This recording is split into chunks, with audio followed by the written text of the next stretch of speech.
Oh gosh, I feel on the top of the world right now. I mean, Lakme Fashion Week has been my dream. It's a great platform.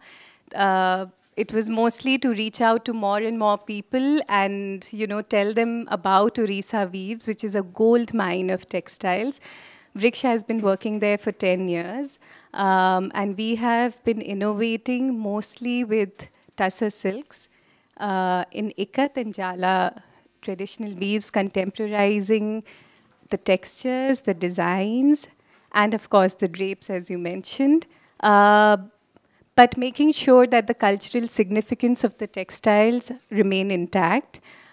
Uh, the idea behind the collection Yogini, as you said rightly, was to bring forth the idea of a sari as a garment that can be worn by a woman who likes to be what she wants to be in a Vriksh sari. We have that misnomer about the sari that, oh, you have to drape and look pretty and sit pretty and, be very feminine and delicate. But hey, come on, we like up and about. And we don't have time to do any of that. We're empowered, we're independent like Rasika, and yeah, we want to we want to wear the sari however we want to wear it. And that was the whole idea about the drapes, to encourage young women to wear the sari in whatever way they would like to wear.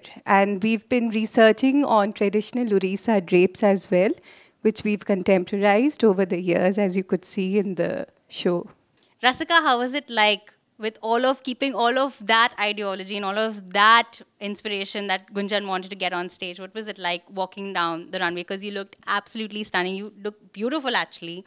We would love to hear from you. How was it like, this experience? Actually, it's a real honor for me to be a part of this show because really I feel that the ideas that Gunjan is talking about and which is reflected in the work that she does is very in sync with what I think as well. I think the idea of choice is very, very misunderstood and times, especially at a time in our country where the conversation around gender is just so flawed that every day when I wake up in the morning, I'm like, I just hope that people can get into a discourse rather than just be angry.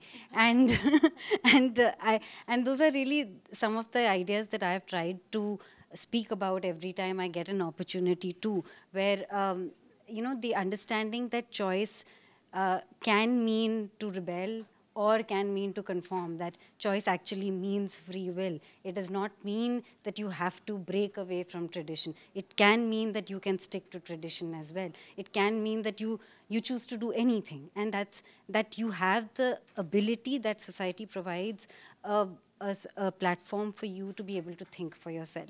And that's really the thought behind her work. And I'm also so genuinely moved actually when I hear about the kind of detailing that goes into the act of weaving itself.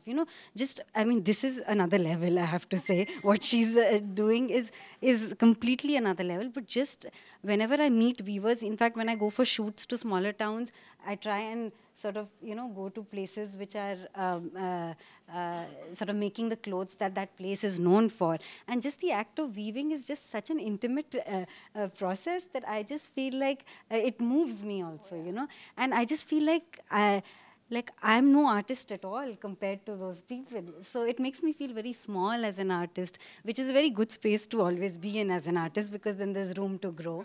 And the work that they're doing is just phenomenal. It really moves me as an artist. So I'm very happy to be a part of this. Thank you so much, Rasika. Thank you so much, Gunjan.